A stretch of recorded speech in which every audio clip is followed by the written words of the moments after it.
If you're watching this, then you'd probably agree that Avatar: The Last Airbender is undoubtedly one of the best shows out there. From amazing animation to phenomenal world building, it is a show that stands head and shoulders above its contemporaries.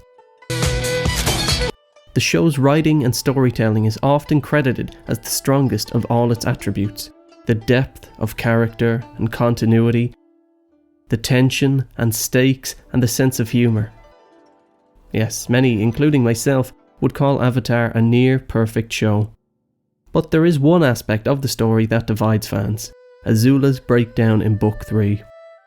I think it's easy to see where people are coming from when they say, it was too much, too quick. It was a massive shift in Azula's character which seemingly happened in an instant. Those who defend it say you need to read between the lines a bit, and if you put some thought into it, you'll see the warning signs were there. I recently watched Overanalyzing Avatar's series on the show, and he mentioned that doing this kind of mental gymnastics is just making up for the show's own poor writing, and I tend to agree. The story beats shouldn't be on a corkboard in your room connected with red strings, they should be in the story. But that's not to say that some beats and clues may be there, but just very subtle. I think it's wrong to say no thought should be required when watching a piece of media. After all, if a show just told you the story, it would be pretty boring. Sometimes a good show can give you the pieces and let you put it together yourself. So that's why I'm going to talk about some of the pieces I think help support Azula's hasty descent into madness. Mai and Ty Lee's betrayal.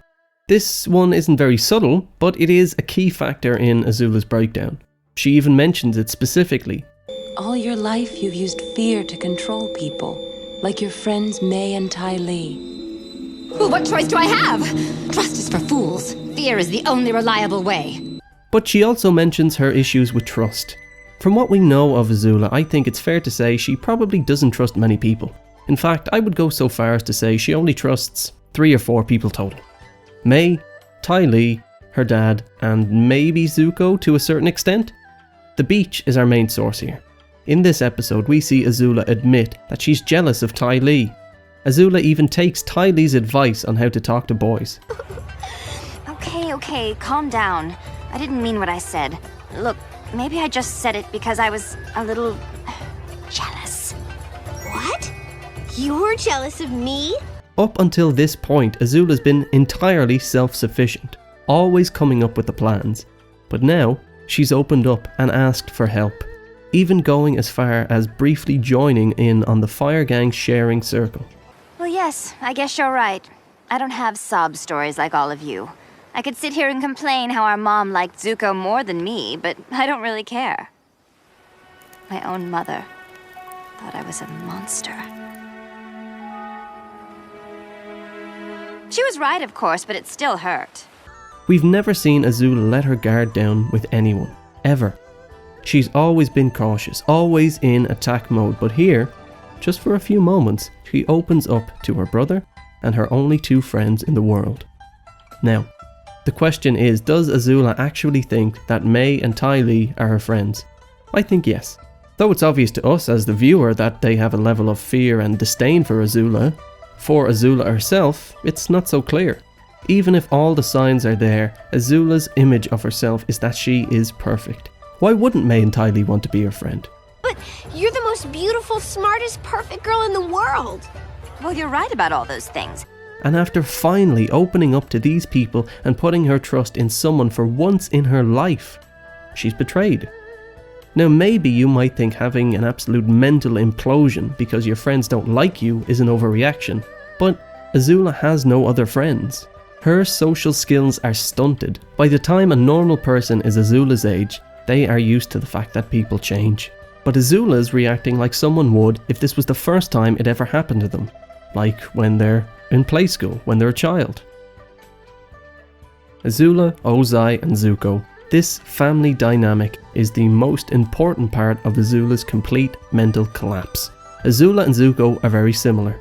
Both great benders, both great problem solvers. And the series even shows us the parallels between them, though it's clear to point out their differences. My favourite example of this is when Zuko and Azula are both chasing Aang through the abandoned Earth village. Aang runs into a room with no floor, which doesn't faze him because he can fly. Azula runs in, and though she is initially caught off guard, her precision and quick thinking are what save her from falling. Zuko just comes barreling in with no plan and falls, but he gets back up again. So we see that for Azula and Zuko, nothing is going to stop them, though their approaches are very different. And that's not where these parallels stop. Having their father's approval is something that drives both of them. Though Zuko is known for hunting his honor, even he admits that all he ever really wanted was Ozai's love. And for Azula, I think it's pretty obvious that's what she wants too. Everything she does for her father. To impress him, to show off how perfect she is to him. As a child and as an adult, she was always loyal to him. Having Ozai's approval was Azula's source of strength, while it was Zuko's weakness. Zuko craved his father's love so much that it clouded his judgment, something that was covered extensively throughout Zuko's arc in the show. But the difference between them is that Zuko realized he didn't need his father's approval and became stronger because of it. Azula never realized this, and her source of strength is what became the cause of her downfall. All Azula's life, her driving force, was to live up to the expectations of her father. She was perfect, and Zuko would suffer as he tried to keep up. Azula became dependent on this dynamic. We see the first signs of this world crumbling when Azula says that her father can't treat her like Zuko. You can't treat me like this! You can't treat me like Zuko! I think she says this because Azula has seen now that Zuko is completely independent. Never again will he compete with her for Ozai's love. So, if there is no Zuko anymore in her family, no runt of the litter, I think Azula fears that it could be her. Because Azula is still measuring her worth compared to her brother. But now that Zuko's risen above their sibling rivalry, she has no one to compare herself to but herself, which leads me to my next point. When Ozai makes Azula Fire Lord, it's everything she dreamed of and more. But not really, because Ozai didn't die and she didn't earn it. He gave it to her because he doesn't need it anymore. He's transcended the need to be Fire Lord, just like Zuko transcended the need for their father's approval. Now the only one left in that comfy dynamic is Azula. So when Azula is left alone with the keys to the castle, she has no father to impress now, no brother to be better than. The only person whose standards she has to meet are her own, which is something she's never had to do before. So her mind goes into overdrive. She banishes all her servants and guards because they don't live up to her standards, which I don't think Azula is sure of yet. And because she can't trust them, which we've seen she already has trouble with. And finally, when Zuko shows up to Azula's coronation, she challenges him to an Agni Kai. Let's settle this. Just you and me, brother. The showdown that was always meant to be. Agni Kai! Katara says it's because Azula's trying to split her and Zuko up for an easier fight. But even you admitted to your uncle that you would need help facing Azula. There's something off about her. I can't explain it, but she's slipping. And this way, no one else has to get hurt. Though I think that might be part of it. I think this is actually a good callback to Zuko and Azula's encounter at the end of Book 2.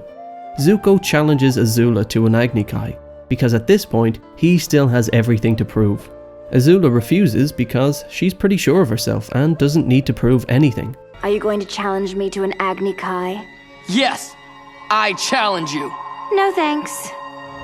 However, back at the Fire Palace now, Zuko arrives, having found his own path. Standing tall, he is sure of himself and has come to take what is his.